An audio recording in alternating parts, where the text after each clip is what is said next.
Bonjour, bonjour à tous. Alors, hop, je suis en train de finir de m'installer pour vous rejoindre. Et on va aborder aujourd'hui le sujet en fait justement des lumières de studio. Donc j'ai préparé un petit peu certaines choses que je voulais voir avec vous parce que j'ai eu pas mal de questions, j'ai eu pas mal de retours en fait, soit dans les formations, soit directement sur Messenger, sur en fait comment travailler la lumière en studio et comment en fait ne pas forcément c'est pas vous prendre la tête mais un peu quoi. C'est-à-dire savoir comment simplement on va pouvoir arriver à avoir les résultats qu'on veut rapidement sans que ça soit réellement complexe. En fait, l'idée, c'est que sorti de là, on arrive à poser une ou deux lumières pour réussir en fait relativement et rapidement ces portraits en studio. Donc déjà, je vois certaines personnes, donc déjà, je voudrais saluer Flo. Déjà, merci de nous avoir rejoints. Et donc voilà, c'est à peu près tout ce que je vois. Donc voilà, donc comment parler lumière, comment on va pouvoir justement dans un premier temps gérer sa lumière en studio. Mais relativement, ça va pas être très très compliqué si on prend le temps un peu de se poser. Ce que j'ai pas mal expliqué dans d'autres lives ou dans d'autres vidéos, que ce soit sur ma chaîne ou autre, c'est que la lumière qu'il faut vraiment travailler, c'est la keylight. Il ne faut pas se poser la question sur qu'est-ce que je vais mettre comme autre lumière, qu'est-ce que je vais pouvoir faire à côté. C'est vraiment penser keylight. La lumière principale, en fait, c'est celle qui va donner l'ensemble de l'harmonie en fait de votre photo. Si vous commencez à travailler d'autres lumières, vous allez voir que celle-là, elle est un peu déconnectée en fait sur votre photo et qu'elle ne s'aligne pas. Dans un premier temps, l'important, ça va être de caler cette lumière. Alors, pour juste une petite aparté pour les commentaires, il y a un décalage entre vous et moi, voilà, environ de 20 à 25 secondes. Donc si vous avez des questions à me poser, n'hésitez pas d'abord à me les poser dans les commentaires, je les ai à côté. J'arrive à les voir. Et c'est surtout que ça va nous... voilà, si vous posez des questions, vous étonnez pas si j'y réponds pas directement, ça prend forcément un peu plus de temps.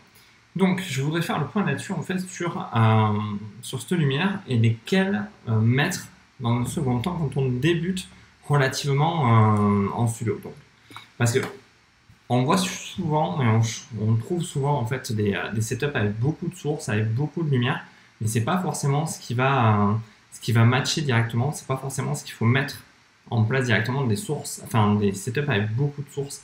Il vaut mieux travailler avec une source, deux sources pour détacher le modèle, mais avoir relativement un vrai résultat immédiatement. C'est-à-dire que si vous commencez à mettre 5 sources sans savoir dans quel ordre les travailler et comment les travailler, ça va relativement être problématique. Alors je suis en train de, excusez-moi, je regarde à côté, je suis en train de chercher des photos que je voulais vous montrer que j'ai oublié de mettre. C'est la magie du live, de toute manière. Au moins vous voyez que c'est vraiment en direct et que c'est pas moi qui a enregistré une vidéo ou autre, mais donc voilà. Donc hop, je suis en train de les afficher directement pour pouvoir vous les montrer de manière beaucoup plus facile après. Ok, donc pensez d'abord à travailler votre lumière principale, savoir si vous voulez faire en fait un split, par exemple une lumière qui vient sur le côté avec l'autre côté sombre. Ça par exemple, ça va marcher même s'il n'y a qu'une seule source. On n'a pas besoin forcément d'aller chercher une autre source sur le côté ou autre ou derrière, car finalement, tout va se poser sur le portrait. D'accord? Cette lumière principale est vraiment la lumière qu'il faut travailler, et ce keylight est vraiment essentiel. Dans un deuxième temps, en fait, ce que vous allez pouvoir faire, c'est commencer à amener une lumière pour détacher le modèle du fond. Alors, comment on détache relativement un modèle du fond? C'est pas très compliqué. On va d'ailleurs, voyons, hop, essayer de passer sur un... Voilà, hop. Mais vous voyez, hop, c'est directement en direct. Je suis aussi sur Facebook. Et je ne sais pas si vous voyez bien la partie. Je vais essayer de vous faire un petit zoom pour que vous y voyez un peu mieux. Là, hop. Tac. J'espère que c'est un peu plus clair pour tout le monde. Voilà. Vous voyez sur cette source, par exemple, sur ce setup, je n'ai utilisé en fait qu'une source qui sert en fait de keylight. C'est cette source-là, qui est en fait la première source qui me permet, vous voyez, de faire ce côté split sur mon modèle. Et je suis allé chercher une seconde source en fait pour la détacher du fond. Alors là, l'idée, c'était pas forcément d'éclairer le fond, mais d'éclairer le modèle. Ce qui m'a permis relativement en fait de deux sources relativement simples de déboucher en fait, de détacher pardon, le modèle du fond. Après, vous allez me dire, oui, mais il y a une troisième source quelque part qui est, on pourrait dire une source passive, qui est en fait cette partie-là, en fait, qui est un réflecteur, qui là, alors ça aussi on va en parler après, qui est là avec un mur blanc, qui fait en fait que la partie sombre là, qui aurait été vraiment dans le noir, parce qu'on était vraiment dans le noir, est légèrement débouchée pour donner un peu de volume au visage. Alors, voilà par exemple quelque chose de relativement simple. Vous n'avez pas besoin d'avoir 14 000 flash, hein. C'est un portrait qui marche, c'est quelque chose qui fonctionne, et tout simplement avec 2 sources de lumière. Maintenant, vous allez me dire, tu l'as fait avec des flashs, en studio c'est facile. Alors, oui, c'est vrai, je l'ai fait avec des flashs Elinchrom, mais on peut aussi créer ce genre de lumière avec tout simplement des flashs Cobra si vous avez. D'accord? Vous n'êtes pas obligé d'avoir comme moi tout un studio derrière, ça peut se faire avec du matériel relativement simple, voire même très simple, comme des flashs Cobra. L'importance en fait, ça va être tout ce qui est modeler que vous allez pouvoir mettre devant. Et comme vous voyez là derrière, en fait, la lumière est relativement dure parce que justement, il n'y avait aucun modeler, c'était le flash qui était direct, hop, sur le modèle. Voilà par exemple pour ce genre de portrait. Après, on peut, comme ce portrait-là, travailler, vous voyez, par exemple, qu'avec la K-Light, que une lumière principale. C'est pas la peine pour ce genre de portrait de se prendre la tête. Comme vous pouvez voir, moi là, voilà, j'ai carrément pris une source de lumière, je l'ai mis en hauteur. Alors, je l'ai mis en hauteur, pas tout à fait en parapluie. Là, on ne le voit pas bien sur le dessin, je ne savais pas trop comment le représenter, mais je l'ai mis vraiment relativement haut. Si vous regardez la photo, on voit bien en fait que ça tombe sur son visage et que ça descend sur son corset. Pas en parapluie, mais on n'est pas loin quand même. On n'est pas loin. Donc ça peut être facilement fait, ça peut être relativement facile à travailler. Et c'est pareil, si vous n'avez pas de Flash Studio, un simple Flash Cobra peut suffire. Donc, je vais vous inviter aussi, pour ceux qui nous rejoignent, c'est de poser des questions, parce que je vais faire une petite session après de questions-réponses s'il y en a pour vous aider justement à aller plus loin. Parce que vous avez peut-être des questions que là, j'ai pas en tête, donc n'hésitez pas tout simplement à me les poser dans les commentaires, je les verrai apparaître. Donc ça, c'était pour vous montrer voilà, une autre source. Vous voyez, je ne l'ai pas du tout détaché du fond, mais comment dire, là, ça a du sens quelque part, parce que je voulais qu'elle, comme elle était habillée en blanc, comme son visage est très lumineux, je voulais que ça allait se détacher quelque part automatiquement et ça n'allait pas être perdu dans le fond. Alors, si vous ne voyez pas très bien cette photo, ben, vous pouvez aller de toute manière sur ma page Facebook, elle y est. Comme vous pouvez voir, j'avais oublié de le préparer, donc je suis directement allé sur la page. N'hésitez pas à aller voir cette photo tout simplement. Alors, qu'est-ce que je voulais aborder après avec vous? Oui, alors je vais refaire un petit point pour ceux qui... parce que c'était une question aussi. Quelles sont les principales sources de lumière en studio?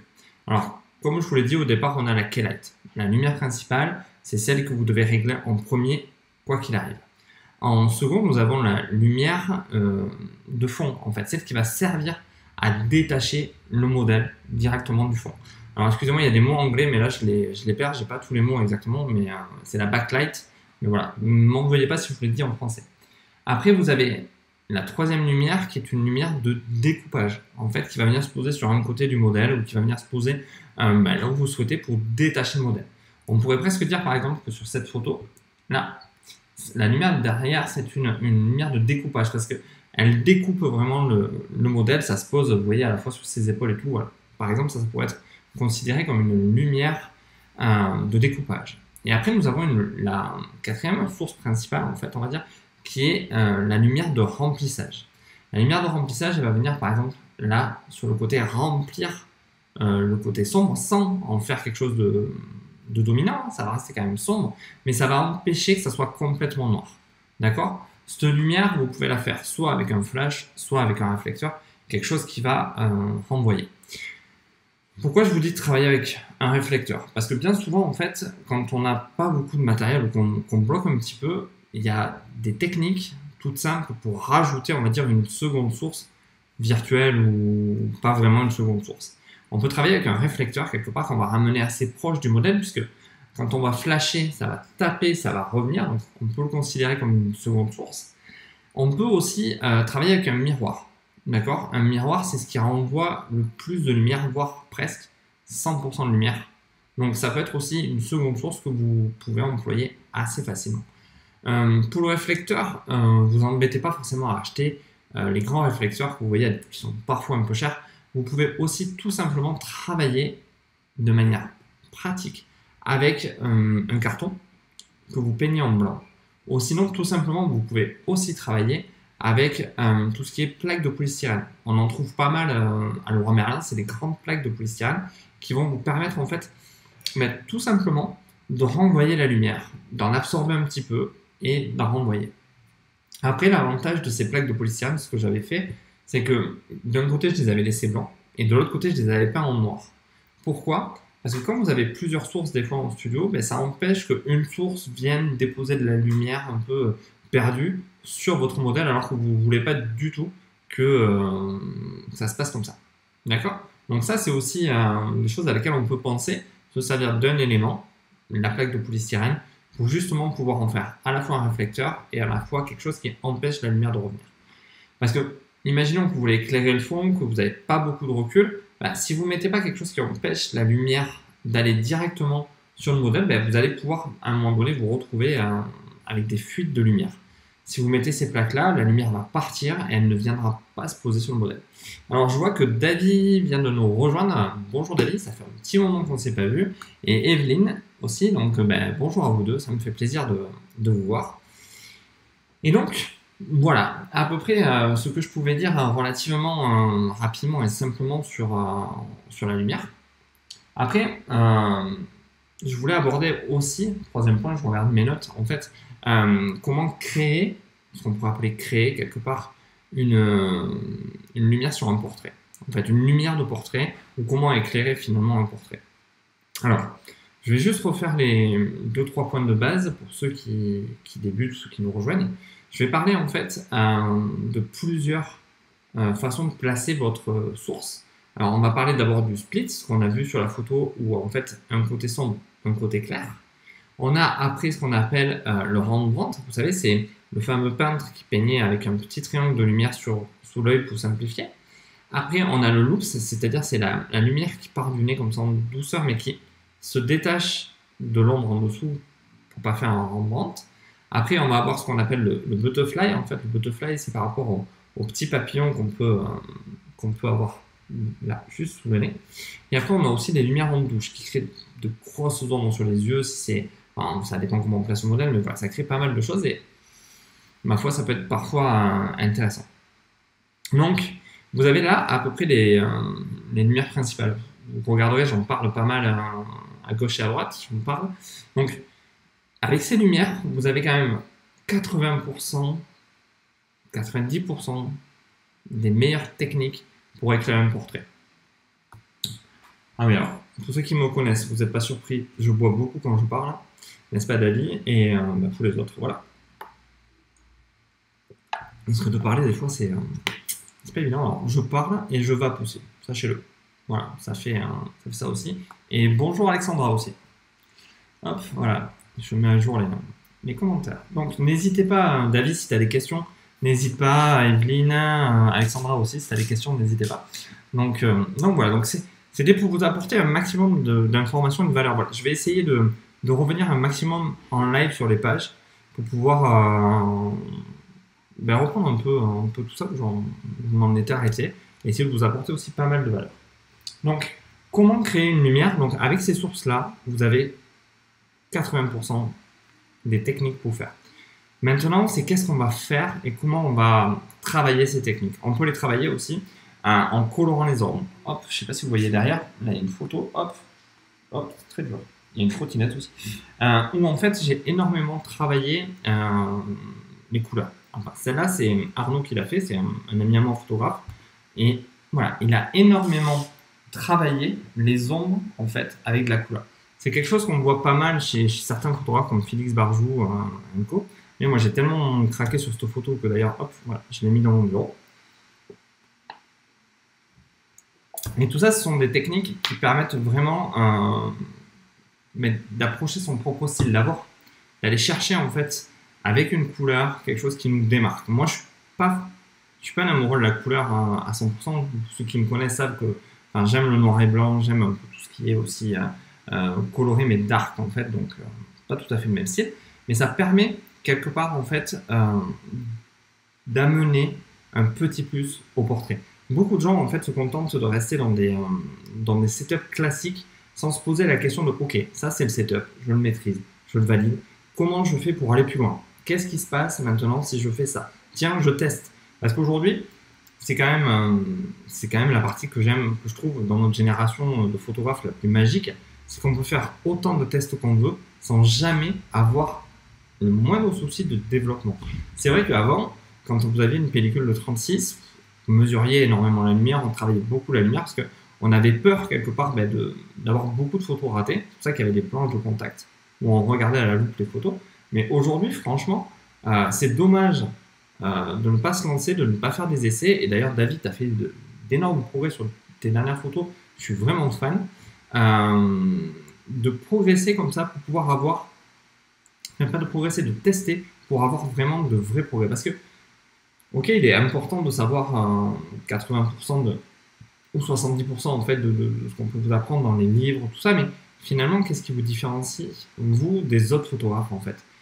Ce qui vous différencie, c'est ce temps que vous n'avez pas encore passé dans votre studio ou en extérieur, là où vous voulez, à vous poser les bonnes questions et à faire des tests et des tests. Parce que c'est un peu comme dans toutes les réussites, dans tout ce qu'on peut voir en fait.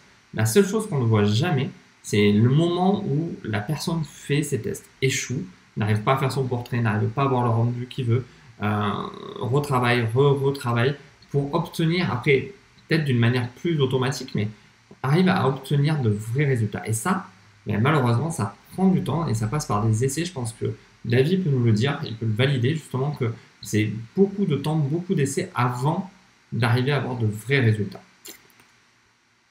Hop. Ah, ça se met pas à jour comme je voulais. D'accord. Donc, mais de rien, David, parce que c'est vrai que j'ai suivi tes derniers travaux et franchement, du moment où on s'est connus, du moment où on a parlé au téléphone, tu te rappelles de tout ça, quand je vois aujourd'hui, je fais vraiment, vraiment. Et bonjour à Sarah aussi. Voilà, hop. Et ouais, à la vôtre, ouais. Et vous voyez, je vais poussière. En fait, je me prive de rien. J'ai décidé que si je devais faire ces lives, ça devait être des lives où on passe un bon moment, autant vous que moi, et où je ne devais pas me prendre la tête. Puis ça n'a jamais été ma politique, ceux qui me connaissent le savent. Donc voilà, c'est autre truc. Donc David, Evelyne, Sarah, Flo, tu peux aussi, tout le monde peut. Posez-moi des questions si vous en avez, parce que sinon à un moment donné, je vais avoir fait le tour de ce que j'ai prévu pour vous. Ces lives ont en moyenne une durée de, on va dire, 20 minutes jusqu'à 1 heure. C'est le temps que j'ai à peu près. Mais si vous n'avez pas de questions, ça dure 20 minutes. Parce que voilà, à un moment donné, j'ai dit tout ce que j'avais à dire. J'ai fait un petit résumé. Donc n'hésitez pas, là, voilà, je vais encore vous parler 2-3 minutes de certaines choses. Posez-moi des questions sur le matériel, sur ce que vous voulez. Mais allez-y, parce qu'après, quand je vous aurai coupé, malheureusement, je ne pourrai plus vous répondre en direct. Donc voilà, donc passez vraiment à la seconde étape, qui est l'étape du test, du travail, de trouvez-vous un modèle. Enfin, souvent, pour les photographes qui ont commencé à avoir l'habitude, vous avez votre modèle, on va dire un peu de référence, votre modèle avec qui vous pouvez travailler plusieurs fois et y revenir dessus. Cette personne-là, en fait, elle va vous permettre d'aller vraiment à un autre niveau, elle va vous permettre, autant pour elle dans les pauses, hein, parce que vous allez la pousser aussi pour obtenir certaines choses, mais à la fois vous allez pouvoir à un moment donné vous amener à un autre niveau. Et ça pour moi, c'est relativement important, c'est relativement ce qui fait en fait le travail. D'accord? Voilà. David, moi maintenant je ne fais plus de shooting à l'arrache, je ne laisse plus d'inconnus sur mon shooting. Ouais, ça voilà, c'est parfait. Là par exemple, pour ceux qui voient le commentaire de David, il ne fait plus de shooting à l'arrache et plus d'inconnus sur mon shooting. Voilà. Si tu parles d'inconnu, je pense que tu parles de choses qui va se passer, pas de personnes. Oui, un shooting, ça se prépare automatiquement. Même si la phase de test, c'est une phase de test, mais elle se prépare 2 fois plus que le shooting, puisque finalement, cette phase-là, elle va demander des interrogations sur comment on va se positionner la lumière, comment on va pouvoir travailler, comment on va faire.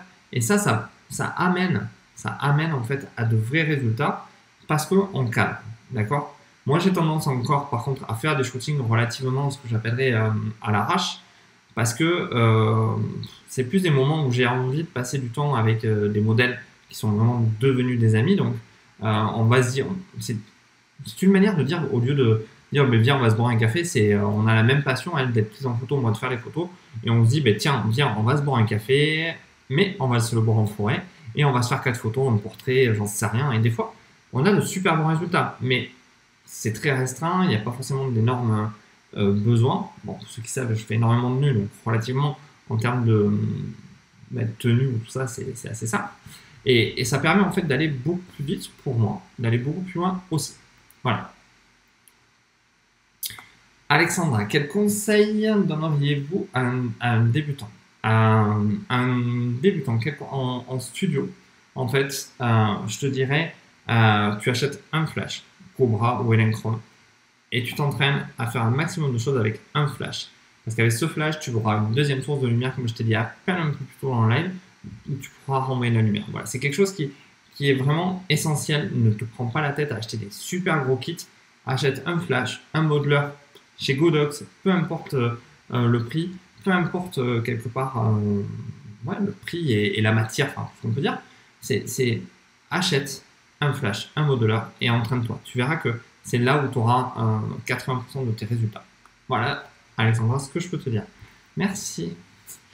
David, ouais, tu réfléchis beaucoup des shootings en amont et ça, c'est vraiment quelque chose que je conseille.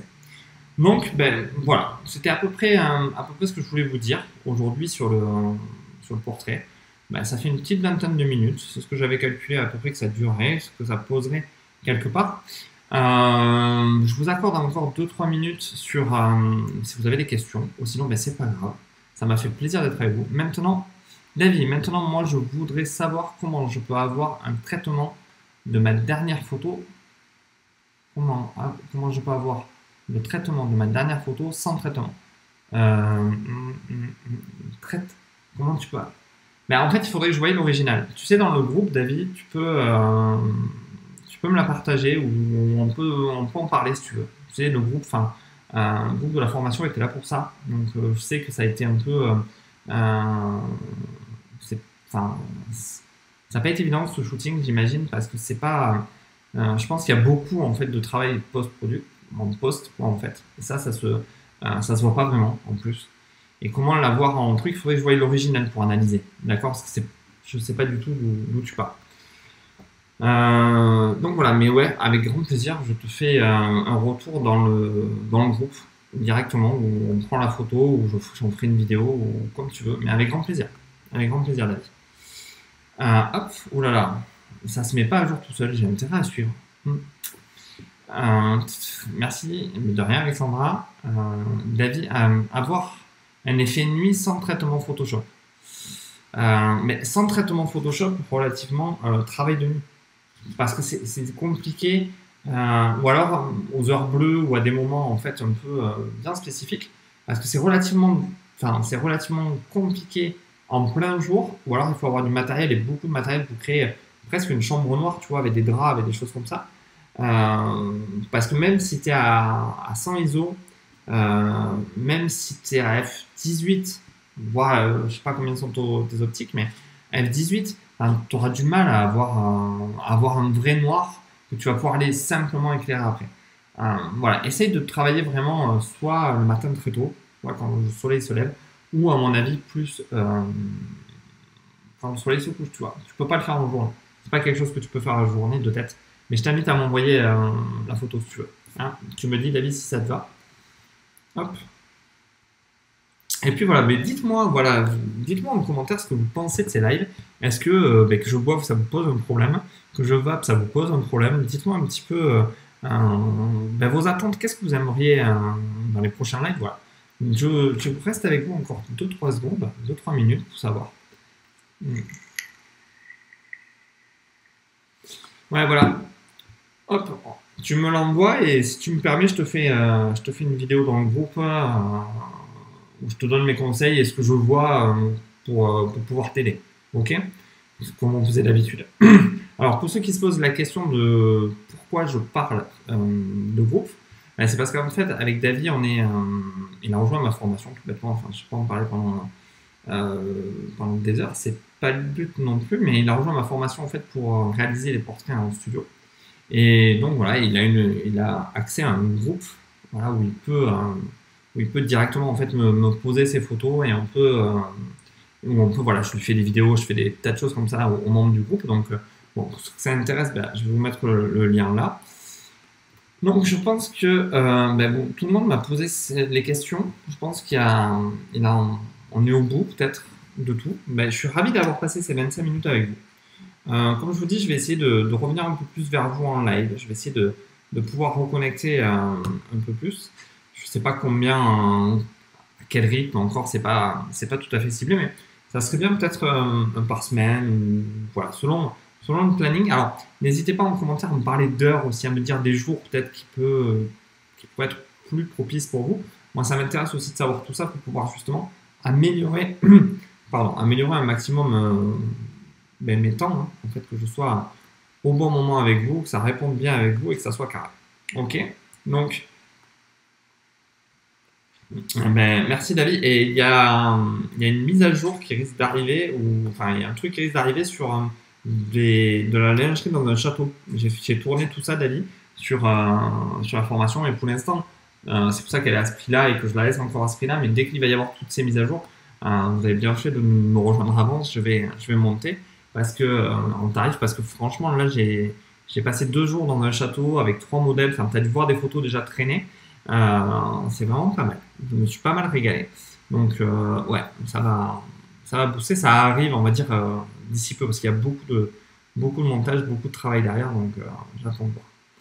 Ok, et bien écoutez, eh bien, je vous remercie à tous. Evelyne, je fais souvent du portrait en studio et je me débrouille pas si mal. Ben, super, ben, Evelyne, je te propose de nous partager une photo, de nous montrer, et puis on verra ton travail et on sera ravis justement tous d'échanger. Voilà, et si tu veux aller plus loin, si tu veux vraiment pousser le truc, ben, je t'invite à venir voir l'information. Vous voyez pourquoi je bois en fait? Parce qu'à un moment donné, j'ai la voix qui se barre. Donc oui, comme je te disais, si tu veux voir ce qui se passe derrière, ce qu'on fait dans le groupe, tout ce que je peux partager, ben voilà, je t'invite à cliquer sur le lien. Va voir de l'autre côté, de toute façon, tu es tranquille, c'est garanti 30 jours satisfait ou remboursé. Donc voilà, tu as David au-dessus avec qui tu peux en parler. N'hésite pas, voilà, et dis si ça te tente, à nous rejoindre. Donc, ben, écoutez, je vois que tout le monde a posé ses questions. Qu'est-ce qu'il y a? Non, plus rien. Ben, écoutez, ben, je suis ravi d'avoir passé cette petite demi-heure avec vous. Comme je vous ai dit, voilà, j'ai préparé déjà d'autres lives, d'autres idées pour plus tard. Donc, c'est cool. Et ben, sur ce, je vous remercie. Je vous dis à bientôt et bonne fin de journée à vous. Allez, au revoir.